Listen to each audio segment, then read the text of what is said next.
मैं इस वक्त मौजूद हूँ नमस्ता थाना क्षेत्र के अंतर्गत आनंद विहार में। आज फिर मैं एक माँ की पीड़ा दिखाऊंगा। वो माँ की पीड़ा क्या है? उस माँ का रो रो करके अपनी बेटी के लिए बुरा हाल हुआ। वो बेटी जिसे उसकी माँ ने 9 महीना कोख में रखा, इसके बाद जन्म दिया, उसके बाद उसे पढ़ाया लिखाया और अच्छे संस्कार दिया।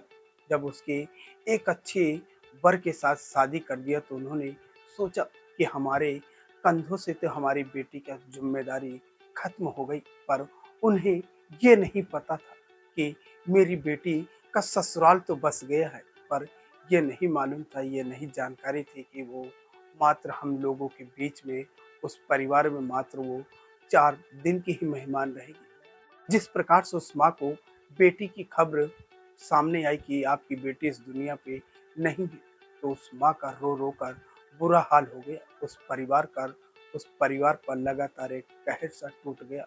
वो बेटी उस माँ के बाप के लिए एक इकलौती ही संतान थी। वो बेटी उन माँ बाप के आंखों का तारा था। आइए हम उस माँ से ही उसकी बेटी का दर्द उसी के जुबा से ही सुनते हैं कि उसकी बेटी के साथ क्या हुआ था, किसने मारा और वो कहाँ पे मारी गई है, क्या उसे पुलिस ने कोई मदद करी है। आइए उस माँ से ही बातचीत करते हैं। बोलिए, क्या नाम है आपका और कहाँ के रहने वाले मेरा नाम है मीना गुप्ता। मैं कानपुर की रहने वाली हूँ। आनंद नवस्ता आनंद। हैं? आपकी बेटी का क्या नाम था और कहाँ पे क्या हुआ बेटी?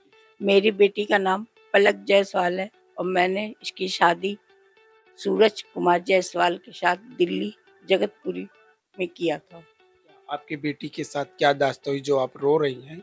क्या हुआ है बेटी के साथ? मेरी बेटी 3 महीने की प्रेग्नेंट थी। वो लोग दहेज के लिए मेरी बेटी को 25 अगस्त को मार के फांसी पे लटका दिया। जैसे आपने अभी बताया कि बेटी प्रेग्नेंट थी, आपने अपनी बेटी की शादी कब करी थी और कहाँ से करी? मैंने 18 अप्रैल को कानपुर में ही किया था। अपनी बेटी रीति रिवाज हिंदू रीति रिवाज से किया था मैंने अपनी बेटी की शादी। वो लोग बारात लेके कानपुर आए थे और फिर यहीं से मैंने अपनी बेटी को विदा किया था। लेकिन नहीं मालूम कि मेरी बेटी के साथ ये बाराती बन के कसाई आए हैं कि यमराज आए हैं, मेरी बेटी को ले जा रहे हैं। ये जो आपकी बेटी जो क्या किस तरह मारा था, उसे गला घोट करा था या किसी हाथ कैसे मारा था आपकी बेटी? अब ये तो नहीं बता सकते कैसे मारा था, पर उसकी नाक से ब्लड आया था और उसको फांसी पे लटका दिए थे।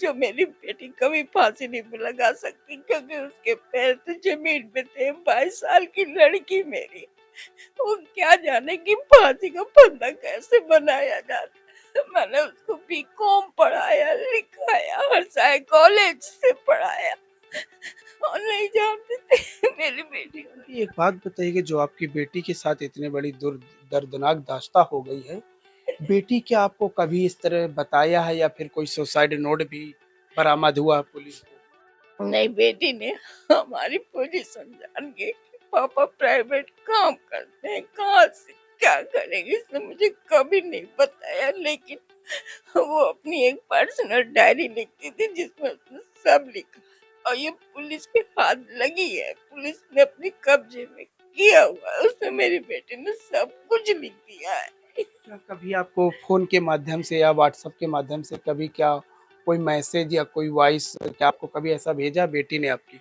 हाँ, जिस दिन उसको मारा है उसी के कुछ देर पहले मेरी बेटी ने मुझे मैसेज किया था कि मम्मी अगर मुझे कुछ हो जाए तो इन लोगों को छोड़ना नहीं। मेरे नंदोई, मेरे सास, मेरे ससुर, मेरा आदमी मुझे बहुत प्रेरित करते हैं।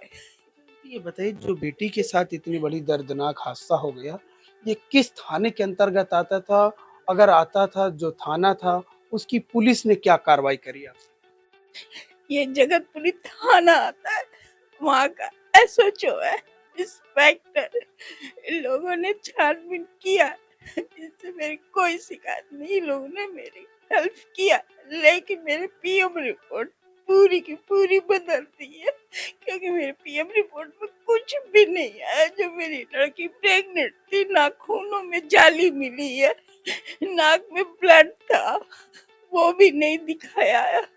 और ना ही मेरी बेटी की लेफ्ट हाथ से काम करती थी, वो भी लोगों ने कुछ भी नहीं दिखाया, मेरे को पीएम रिपोर्ट ही नहीं दी असली, और मुझे टहला रहे हैं। आज तीसरा महीना होने वाला है, ये लोग बोलते हैं कि रिपोर्ट आएगी, रिपोर्ट आएगी, लेकिन कोई भी पुलिस वाले वहाँ मेरी मदद नहीं कर रहा अच्छा है। आंटी, ये बताइए, जब आप वो अपनी बेटी के कमरे में गई थी, बेटी को फांसी के फंदे में लटका हुआ आपने देखा था, तो क्या पुलिस क्या कोई दूसरे रास्ते के माध्यम से गई थी या फिर मेन डोर से ही गई थी?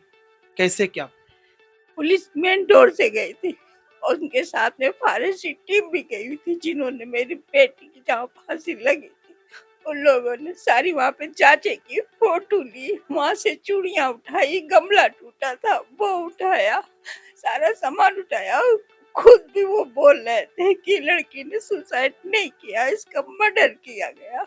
खुद इंस्पेक्टर राजेंद्र प्रसाद कुमार ने भी खुद बोला था कि मेरी ये बेटी को मारा गया। कैसे एहसास हुआ? क्या पुलिस क्या दरवाजा तोड़ करके अंदर गई थी या फिर किसी दूसरे के माध्यम से? क्योंकि दरवाजा अंदर से बंद था, पुलिस कह रही थी कि लड़की ने अंदर से बंद कर लिया था, लेकिन लड़के ने अंदर से बंद करके छज्जे से कूद के जीने से निकल आया था और उसने कह दिया लड़की ने सुसाइड कर लिया। क्या जिस समय इस तरह की वारदात हुई थी, क्या आपको कॉल किया था या फिर आपने खुद जब कॉल आया था किसी और को भी आपने कॉल करके इस बात की सूचना दी थी? क्योंकि मैं कानपुर में थी, कानपुर से उस समय तो वहाँ पहुँचना नामुमकिन था, लेकिन मैं फिर भी यहाँ से चल गई हूँ। वहाँ पे कुछ पे मेरी बहन रहती है, मैंने उनको कॉल किया, उनके लड़के बच्चे सब पहुँच गए थे, क्योंकि वहाँ पे अंदर जाकर उन्होंने देखा था कि लड़की को मेरे जमीन से खड़ी हुई है, जैसे किसी ने उसको खड़ा कर दिया स्टेचू बनाकर, और कुछ भी नहीं था, ना वहाँ स्टूल था ना कुर्सी थी, कुछ भी नहीं था। मेरी बेटी को दाहिने हाथ से जैसे किसी ने ऐसे लटका दिया वैसे लटकी थी। तो क्या आपकी बेटी क्या लेफ्ट हाथ इस्तेमाल करती थी जो दाएँ हाथ से फांसी का फंदा लगा हुआ था? हाँ, मेरी बेटी लेफ्ट हाथ से थी, क्योंकि वो लेफ्ट हाथ से बचपन से ही, जब से पैदा हुई है, जब से वो खाने लगी है लिफ्ट ही हाथ से खाती थी खाना वाना, काम में लिखाई पढ़ाई में उसकी लिफ्ट ही थी। ये बताइए, जगतपुरी पुलिस ने क्या मदद करी आप लोगों की? इन्होंने मेरी कुछ नहीं मदद की, इन्होंने बस यही बोलते हैं, मैंने 2 को गिरफ्तार करके जेल भेज दिया है और आपके पास जो हमारे पास जो दस्तावेज थे उन्होंने हमसे ही रिपोर्टें मांग रही, ये जमा करो वो जमा करो, मैंने सब दे दिया है। और उन्होंने बस हमें कोई संतुष्टि नहीं मिल रही वहाँ की पुलिस से कि हाँ हमारे लिए वो क्या अच्छा कर रहे हैं क्या बुरा कर रहे हैं। अब तो इन्हीं पर डिपेंड करता है कि मेरी बेटी को ये इंसाफ दिलाते हैं कातिलों से कि मेरी बेटी की कफन बेच के खा जाते हैं। अच्छा आंटी, ये बताइएगा, जो पुलिस थी वहाँ पे, जो स्थानीय पुलिस थी, उन्होंने जाँच के दौरान क्या-क्या ले गए थे सामग्री? वो लोग वहां से जहाँ मेरी बेटी की फांसी ली उसकी चूड़ियां टूटी थी, गमले टूटे थे, उसकी फोटो ली, चूड़ियां वगैरह उठाया है, उसके जिस बिस्तर के ऊपर उसको मारा था वहाँ की फोटो ली है, जो उसके सामान में सामान मिला बिखरा हुआ वो सब लेके गई है फॉरेंसिक टीम। वो जो लिखी हुई डायरी जिस पे आपकी बेटी प्रतिदिन, प्रति घंटा और प्रति महीने की जो दास्तान लिखती थी, वो डायरी किसके हाथ में है और कहाँ पर है? वो डायरी वहाँ के इंस्पेक्टर राजकुमार एसएचओ के पास में है वो डायरी, क्योंकि राजेंद्र इंस्पेक्टर ने वो डायरी अपने कब्जे में ले लिया था, फिर उन्होंने ट्रांसफर किया, राजकुमार एसएचओ के पास में है वो डायरी। एक बात बताइए कि इतनी बड़ी वारदात हो गई है, पुलिस जो वहाँ की स्थानीय पुलिस थी, आपका मोबाइल किस लिए उसने जमा करा लिया है? क्यों रख लिया है? जो ससुराल वाले हैं, उनका क्या-क्या जमा कराया उसने? ससुराल वालों को तो मुझे नहीं पता कि उन्होंने क्या जमा किया क्या नहीं किया, क्योंकि मुझे नहीं बताया, और मेरा मोबाइल इसलिए उन्होंने जमा किया क्योंकि मेरी बेटी ने अपनी दास्तां उसमें बयां किया था, इसलिए वहाँ के इंस्पेक्टर बोले कि ये फोन जमा होगा, और मेरी बेटी का भी फोन जमा कर रखा है। ये बताइए, हमारे उत्तर प्रदेश के मुख्यमंत्री साहब और दिल्ली के मुख्यमंत्री से क्या माँग है आप? मेरी माँ सबसे यही उच्च अधिकारियों से यही निवेदन है, वहाँ के योगी मुख्यमंत्री से, जो और यूपी की बेटी है उनकी, मेरी एक इन माँ की बच्ची को मैंने मार दिया, मेरी इन्हीं लोगों से निवेदन है, इंसाफ दिलाइए बस। मुझे भाजपा सरकार से यही उम्मीद है कि मेरी बेटी को इंसाफ दिला दो, कि एक माँ की तड़प शांत हो जाए बस। और मुझे किसी से कुछ लेना देना नहीं है। आपने देखा है कि एक माँ का दर्द इस बेटी का हाथ पे हाथ रख करके जब इस दुनिया पे नहीं है तो उस माँ का रो रो कर बुरा हाल किस प्रकार है। फिलहाल उन्होंने तो कहा है कि दिल्ली पुलिस पर मुझे भरोसा नहीं है, क्योंकि जो मुझे मेरे हाथ पीएम रिपोर्ट लगी है उस पे बेटी के नाक से ब्लड निकल रहा था, उसका भी जिक्र नहीं है। बेटी के लगभग 3 महीने पेट से थी, उसका भी जिक्र नहीं है। वहीं जब थानाध्यक्ष से जानकारी लेनी चाहिए तो थानाध्यक्ष ने मात्र यह हवाला दिया कि वो जो पीएम रिपोर्ट है फिलहाल अभी टेम्परेरी दे दिया गया है, अभी पीएम रिपोर्ट आना बाकी है।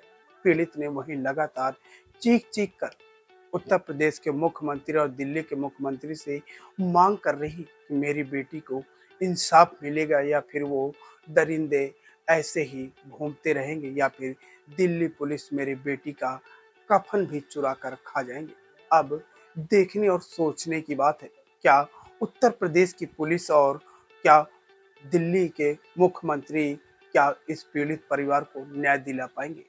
कानपुर से कैमरामैन रोमिन सिंह के साथ Sunil Kumar Tiwari, UP crime alert news.